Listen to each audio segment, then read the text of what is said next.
ब्रिजेश यादव। अच्छा आगे का आज लिखल इतिहास में ई सब सिलसिला कि परखंड होया जिला यहिराने से परखंड होया जिला यहिराने से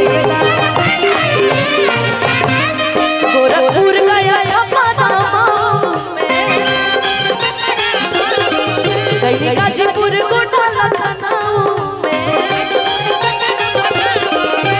कवनो सवाद नहीं मिला कवनो सवाद नहीं मिला। इतना देर से हिमांशु जी है कहता क्या बात कर रहे हैं क्या देखो आज के समय की जो आपने बात लिखल इतिहास में सब सिलसिला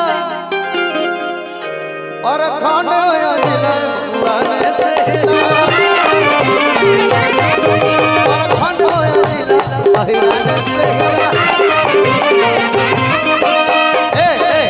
हेलो हेलो हेलो रवि भैया के लिए मैं बोल सकता हूँ ये बात।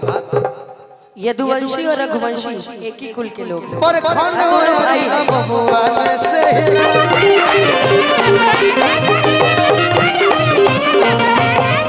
नया नोट तोहरा पास पावे का मुड कर कुछ खास पावे का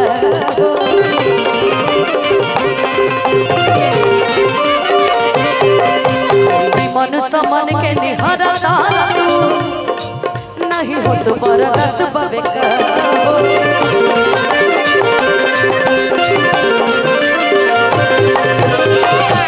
जिगर बसेर के न छोड़ब रंगदारी में। हेलो चंदन जी से एक रिक्वेस्ट है कि इनका YouTube और वायरल गाना एक हम सुनना चाहते हैं। पूछिए बाप दादा से बतिया पहले रहे कौन। हाँ क्या बात है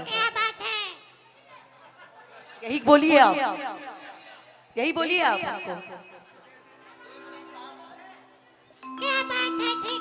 हमारा बहुत जोर शोर से भैया इंतजार कर रहे हैं। ये मेरा टास्क है ये मैं पूरा कर देता हूँ फिर अनुपमा गाएगी कि पूछी हम बाप दादा से बतिया पहले क्यों नहीं गए तुम पहले रहे कवन इज्जतिया। ये गीत मैंने अपने आदरणीय चाचा श्री लालू प्रसाद यादव जी के सम्मान में गाया था कि मुछिया ठीक करेला फुटनिया है बबुआ बहुत दिल से आभार लालू जी के देनिया कि मुछिया ठीक करेला फुटनिया है बबुआ लालू जी के देनिया।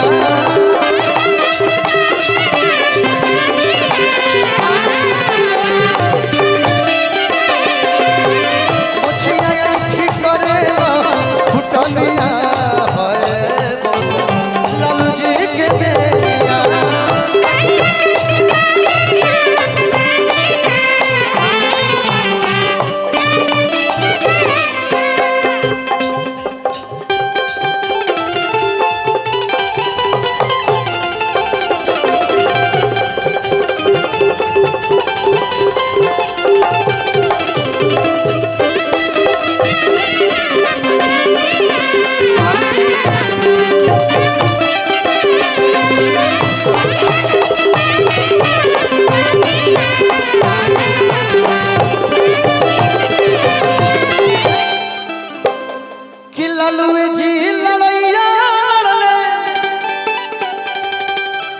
गरीब पिछड़ा दलित सबका लड़ाई उन्होंने लड़ा और हाथ हेलो और आज हाथ पे किसी और का टैटू छपवा के घूम रहे हैं लोग।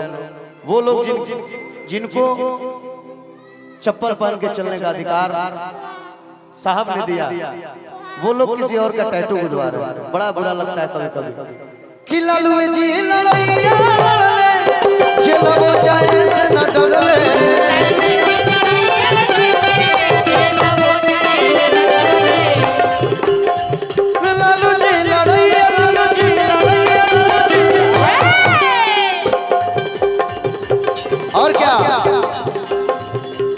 से मिटावाला गुलामिया लालू जी के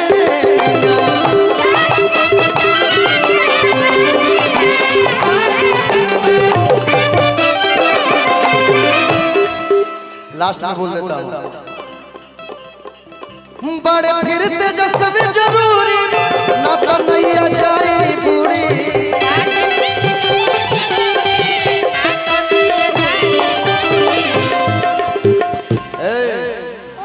चंदन यादव खाटी लोग के लिया लालू जी के बेलिया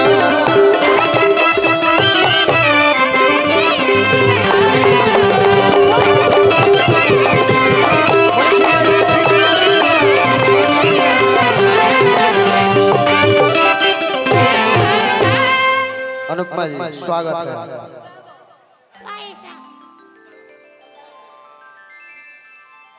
दिल से आभार। अभी भैया की एक और धरे धरे फरमाइश धरे रघु धरे भैया की एक और फरमाइश है। बोल अब तो क्या रहे हो। फरमाइश है? अब तुम भी गाओ ना कुछ। मैं तो गा ही रही हूँ तो मेरा पसीना छूट गया कब से। मैं तो फैमिली अरे में तुम आई गाओ हूँ ना। घर पे आई हूँ अइला बारात करे मार गाना ठीक हो जी मिजाज सब कुछ। मैं अपने घर पे आई हूँ तो तुम जो अनुपमा। गाओगे मैं उसमें साथ दूंगी। ओके लो ओके ओके ओके जाओ जाओ ना तुम भी लो हम इधर से तो ले ही रहे हैं। इसका इसका वाला इसके लगा दे। प्रेम किशोर जी दानापुर से बहुत सारा आशीर्वाद पुरस्कार। अरे वाह आधा मेरा मेरा थोड़ा ज्यादा है 100 रुपये। ज्यादा बात है ना दे दो। ज्यादा है दे दो अच्छा तुम लोग भी ले लो। हैं? लसन बांट लिया। अच्छा भीम को दे दे। भीम भी बहुत सुंदर गायक है। नारदी विदा का गायक है। अरे वो गाओ ना। अइला हो बारात कर गाओ।